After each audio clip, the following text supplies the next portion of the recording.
Part 1, In the Beginning. Origins of the Park Lane. The retirement community was started in 1966 with funding insured under the National Housing Act, which was administered by the United States Department of Housing and Urban Development, HUD. The land was purchased from Del Monte Properties, which at one time owned over 7,000 acres on the Monterey Peninsula. The original developer of the Park Lane was Woodland Development Company, a joint venture of Stanford B. Weiss and ODC Park Lane Incorporated.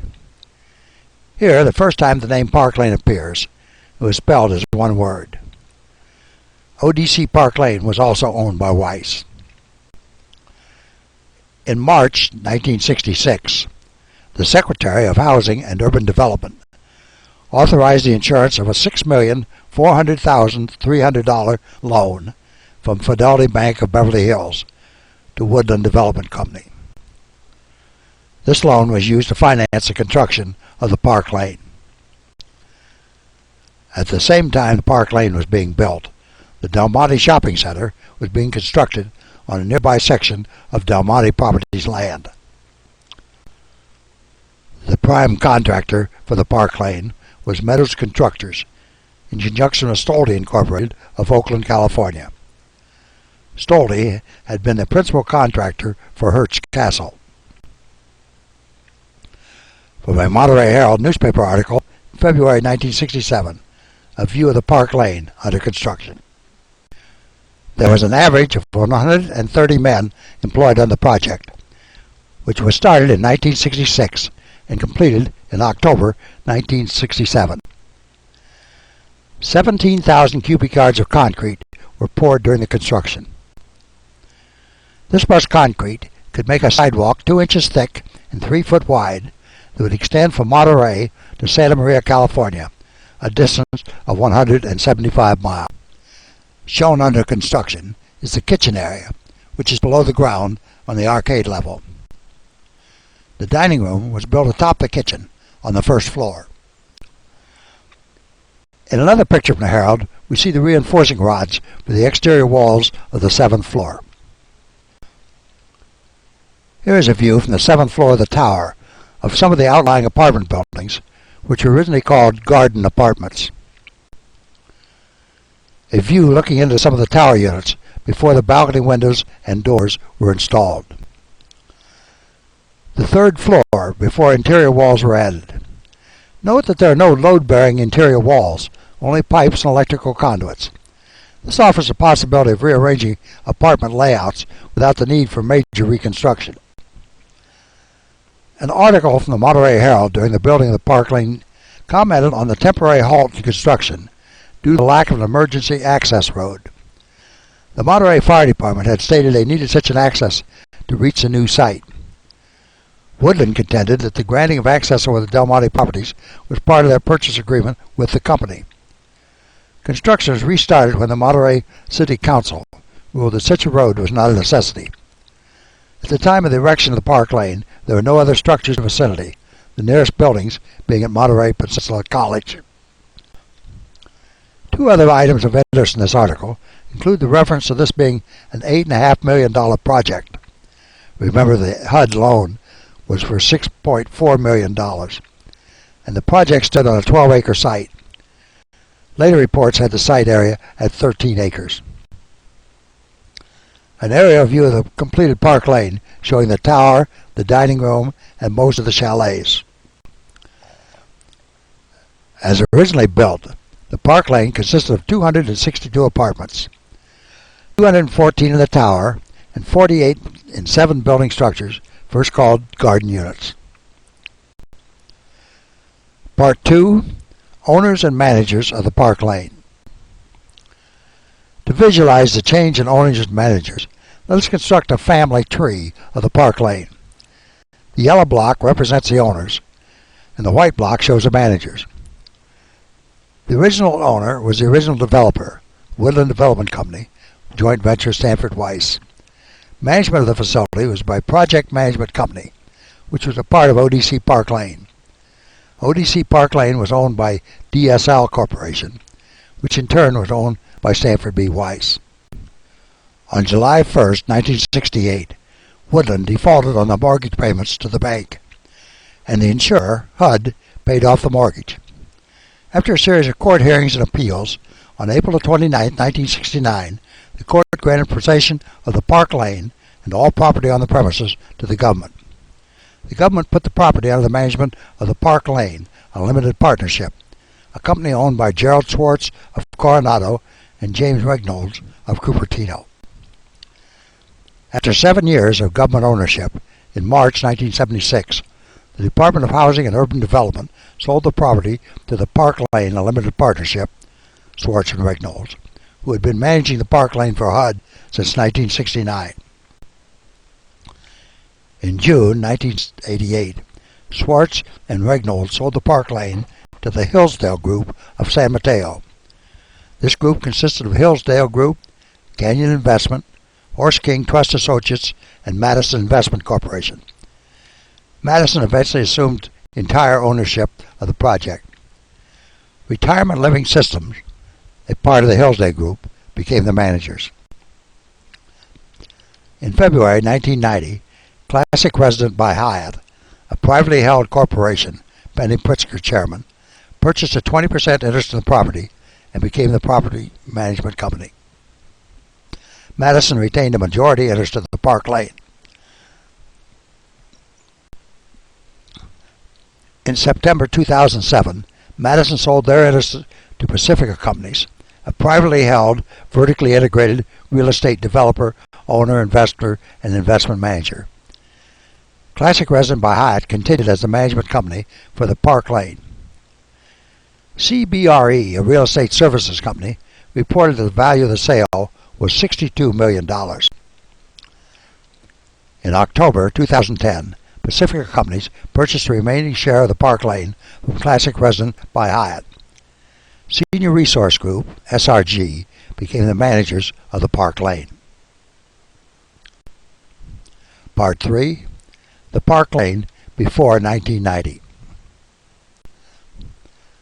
Here we see a site map of the Park Lane, showing the tower with its 3 wings, the dining room, and the 7 garden apartment buildings.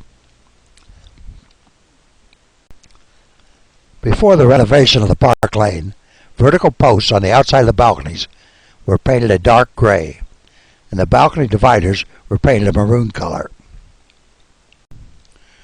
The early dining room had counters around the food service area. The ceilings were painted brown with fluorescent light fixtures at the top of the ceiling V's. All the windows and doors had curtains that could be drawn. Brown was a predominant color in the early days of the Park Lane, as seen here in the chalet kitchen with brown cabinets and paneling. The fitness center, then called the Health Spa, was in the same location in the arcade level as today, but there were windows on one end that looked out into the moat that continues down the line of the arcade level apartments. In the early setup, the library was located on the first floor, where the conference room is today. This was a dark room, whose natural light was from front windows of the first floor, and this was heavily shaded by the trees. On the left, as one entered the front door, next to the entrance to the library, were the residents' mailboxes.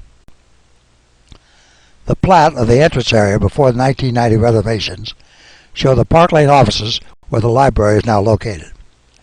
The front desk is essentially located in the same location as it is today, but with the desk facing toward the winter garden past the front door. A similar partial layout of the arcade level shows a sewing room in what is currently the Art Center, and a space labeled Commissary where the media room is currently located. This was a store that sold snacks and disposables to the residents. Reportedly got its name because of the large number of retired military that lived in the Park Lane in the 70s and 80s. The Park Lane was built with but 2 elevators. Third lift was added in the early 1970s. In the early days, the Park Lane had a limited medical clinic on the arcade level with a part-time doctor, a podiatrist, a nurse, and rooms that are available for very short-term patient housing. The plaza at one time had a 3-hole putting green. Over the course of time, everything goes up. The cost of food, gasoline, rent, entertainment. The only thing that's gone down is the speed limit on the Park Lane grounds. It's currently 5 miles an hour. The Vista Lounge had the same grand vista, but was truly a lounge for the residents, with overstuffed chairs and sofas lining the walls. The Vista Lounge bar had bar stools, so one could linger over a refreshment. The Winter Garden was originally called the Garden Lounge, and was slightly larger than it is today. The painting on the wall in this view hangs approximately where the television is today, but the wall on the left has been moved in approximately 3 feet, so that it's at the edge of the large post. Moving this wall opened up additional space behind the wall for 2 ladies' rooms, one with a door into the main hallway and one with a door into the side hallway. In August 1986, 168 residents signed petitions in opposition to the proposal by the Park Lane management to build a swimming pool. Residents charged that the owners wanted to change the character of the place. The owners denied the claim, saying they just wanted to make it more attractive to an active group of people. The resident spokesman estimated that the average age of residents was between 75 and 80, and that 70 to 75% were widows. The proposed outdoor, unheated pool was not constructed. In August 1986, elevators were installed in chalets A, B, C, D, and G. In November 1986, the Monterey Herald reported that a letter from the Monterey City Fire Prevention Manager to the Park Lane pointed out that California law requires that residents above the ground floor be, quote, able to move about the building in an emergency unassisted, unquote. Eviction notices were given to all non-ambulatory residents of upper floor apartments.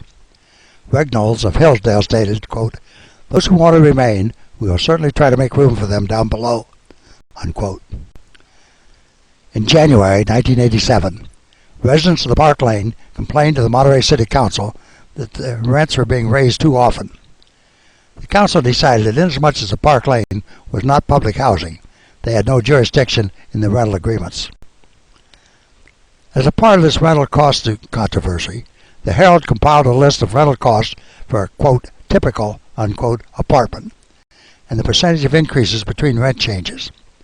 Although these figures look exceedingly small, it's interesting to note that according to the U.S. Board of Labor Statistics, $1,926 in 1986 would be worth $4,200 in 2014. As was the custom with many buildings of that era, the ceilings of the Park Lane contained asbestos. In July 1988, a massive asbestos removal program was commenced to remove the fibers from the ceilings of the dining room and apartments, as well as from fire retardant material around the elevator controls. The removal process involving the apartments made it necessary for the occupants to temporarily move to another apartment on another floor while their rooms were being treated.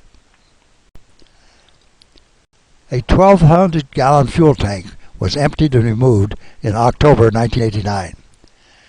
This tank had been installed to furnish the fuel for the cooling tower equipment. This tower had been installed at the same time as the tower at a sister facility in Ventura, California, to provide air conditioning for the main building. The system was run at the Park Lane for 2 days when it was decided that air conditioning was not needed in Monterey, so the cooling tower was disestablished. Part 4, Park Lane, Renovations. In February 1990, Classic Residence by Hyatt, a privately held corporation, Penny Pritzker chairman, purchased a minority interest in the property and became the management company. Madison retained a majority interest in the Park Lane. During the joint ownership by Madison Companies and Classic Residence by Hyatt, millions of dollars were invested in the full renovation of the Park Lane property. Extensive architectural changes were made to the common areas. All the common areas were upgraded. The entire property was refurbished and extensive site improvements were made, including exterior lighting, parking lot replacement, landscaping replacement, replacement of signage, and related improvements. The assisted living level was added for the second floor, enabling the Park Lane to offer assisted living services for the first time to existing independent living residents who were transferred, as well as to new residents seeking assisted living services. Gail Morgan, a Hyatt spokesperson, was quoted in the Monterey Herald in 2003 as saying, "Penny Pritzker's father and uncle were owners of Hyatt hotels, and when she couldn't find any place that would meet her grandmother's needs, she became the guiding focus in taking the height of hospitality and introducing it into retirement living." The name of the facility was changed to Classic Residence by Hyatt, and the garden apartments became chalets. The new front desk was a faux marble enclosure that faced the front door. For a period, the front desk receptionist was called the concierge. The library was moved to the former office area behind the front desk. This location has a lot of unobstructed windows that make the room brighter. The library has a view overlooking the plaza. Here's a view of the west side of the garden lounge, which has been renamed the Winter Garden. This is the same view as seen before, except now the posts are covered with wooden panel boxes, and the wall on the left has been moved up to the post. After the renovation, the head waiter station at the entrance to the dining room was an elaborate stand. The dining room had the ceiling repainted in a lighter color. Fluorescent lights were installed at the base of the ceiling beams, and the central counter replaced with a wall about the food service area, with several entrances around the wall's perimeter. There are no longer curtains on the windows and doors, although valances were added to the windows later. The private dining room, located to the left as one enters the main dining room, has French doors opening directly into the dining room. Previous entry into the private dining room, which was just before the dining room entry, now serves as a coat closet.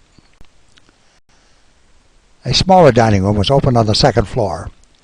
This facility is open to all residents, though it's intended to serve those in assisted living apartments that are now located on the second floor, third floor, and north wing of the fourth floor. The main food preparation area is a kitchen on the arcade level beneath the main dining room. Prepared meals are moved to the first floor food service area adjoining the main dining room by a dumbwaiter. Meals for the second floor dining room are transported by dining room personnel from the first floor food service area on carts using the main elevators.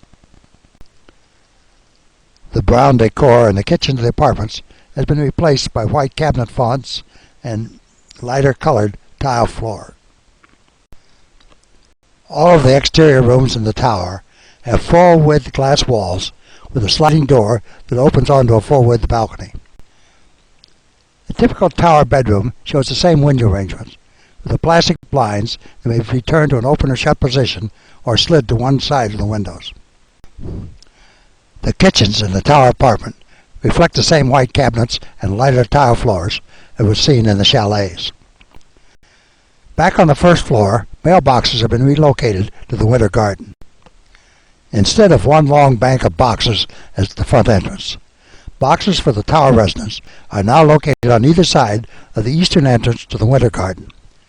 Mail for the chalets is delivered in boxes at the chalets. 3 elevators now run between 9 levels, 2 underground, arcade and lower garage, and the 7 floors of the tower. There have been 2 upgrades of the fire detection and suppression system. Shortly after the first system was installed in the early 1990s, a huge electrical storm, which also struck several trees in the chalet areas, knocked out the system. It was then decided to reestablish the system to hotel standards, which are stricter than retirement home standards. Dedicated fire sprinkler lines run throughout the Park Lane and may be seen boxed in at the top of the walls and inside closets. The front desk has been replaced with a larger desk to better serve the needs of both the person manning the desk and those using its services. A communication system that includes incoming telephone calls, internal calls to staff members and caregivers, and the hub for the residence emergency call system are all located at the front desk. The head waiter station in the main dining room has been redesigned to be more in keeping with the other first-floor motifs. Visiting doctors have an office with a waiting room on the arcade level. A 24-hour-a-day fitness room with various exercising machines is also located on the arcade level across from the hot tub spa room. A large spa tub is located on the arcade level. In the late 1990s and early 2000s, what is now the media room was occupied by a pharmacy. A branch drugstore that was run by a local pharmacy carried some over-the-counter drugs and some toiletries. The emergency exit plans on the arcade level still show that space as being a pharmacy.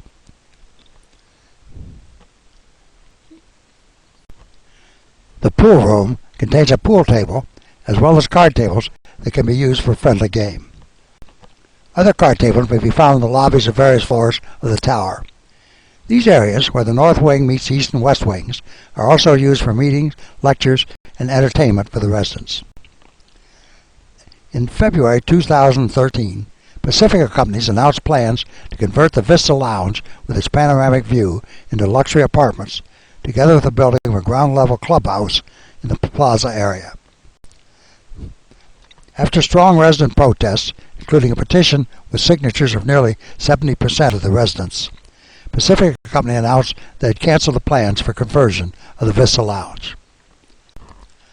All the changes to the Park Lane that we have seen have had their origin with the owners and or managers of the facility. An exception to that pattern can be found with the following. For over 40 years, the Park Lane did not have a flag at the entrance until a resident submitted a suggestion that a flag be placed at the entrance on national holiday. This led to the procurement and installation of a beautiful flagpole and the assistance of the residents in dedicating this pole. Introductory remarks at the first hoisting of the colors were given by two residents, one an Air Force veteran, the other a Navy veteran. The flag was jointly hoisted by a Park Lane staff member and a Navy veteran resident, while another Navy veteran resident played a bugle call to the colors. The first flag to be raised was a flag used at the funeral of a naval officer, who was donated by his widow, a resident of the Park Lane. Part 5. The Park Lane today. The Memory Care Center, in the east and west wings of the fourth floor, has its own kitchen and dining room. This area is essentially isolated from the other parts of the tower. A computer center is located next to the entrance to the library. The Park Lane has its own wireless local area network. A group, headed up by Norma Mitchell, opened the Cellar, a store operated by the residents, on the 1st of June 2009. The seed money for the store was obtained from the receipts of an open house visitation of some of the Park Lane apartments. In July 2011, the store was relocated to the first floor for several months. The Cellar store was then returned to its original home on the arcade level. The Park Lane residence store, renamed Serendipity, was relocated to new spaces on the A level in March 2014. The current Serendipity store has 3 sales rooms of donated articles, plus a sales room of resale items, such as snacks, drinks, paper products, and toiletries. It's staffed by volunteer residents. Elevators were finally completed for Chalets E in 2013 and F 2014.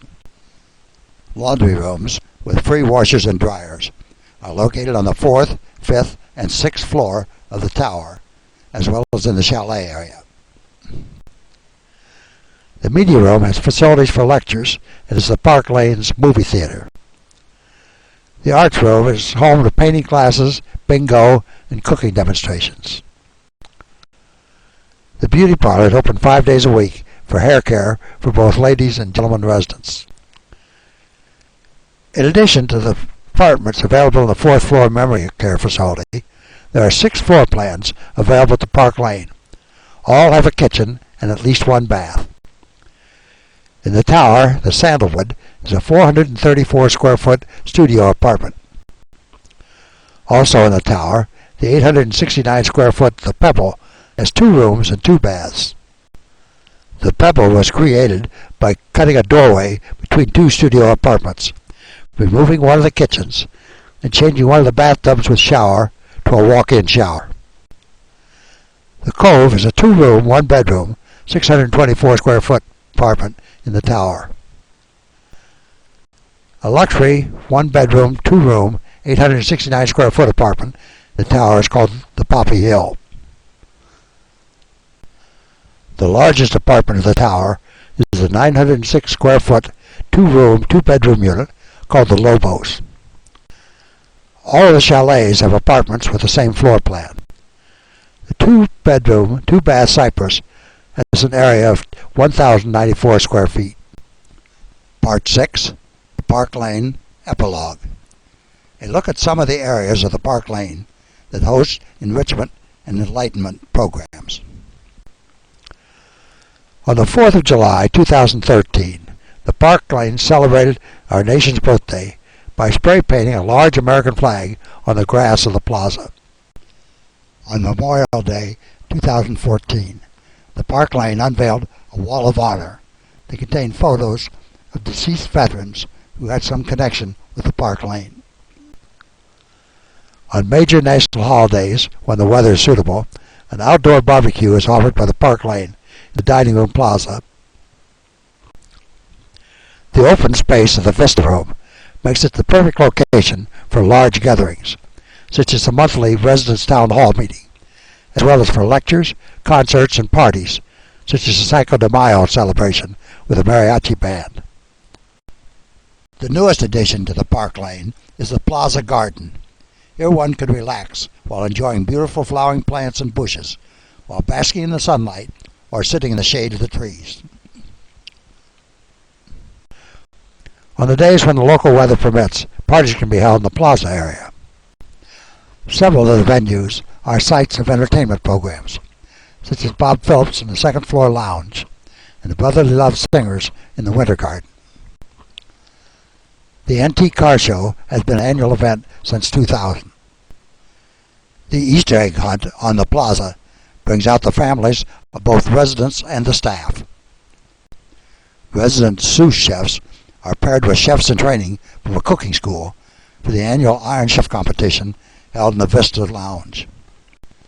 The dining room courtyard is the venue for the Uncorked for the Arts, which brings together a show of paintings and gourmet wine tasting, with all the income going to the Alzheimer's Association.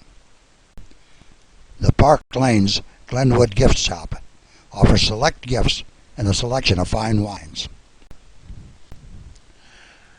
We've come 47 years from the initial pouring of concrete to today with a vibrant, active retirement community with full facilities for independent living, assisted living, and memory care. What's in store for tomorrow? That depends on the players. And for the immediate future, the ones who will make the difference are the Pacifica Companies, Senior Resource Group, the Park Lane staff, and the residents of 200 Glenwood Circle, Monterey, California. This is the end of the Park Lane, yesterday and today.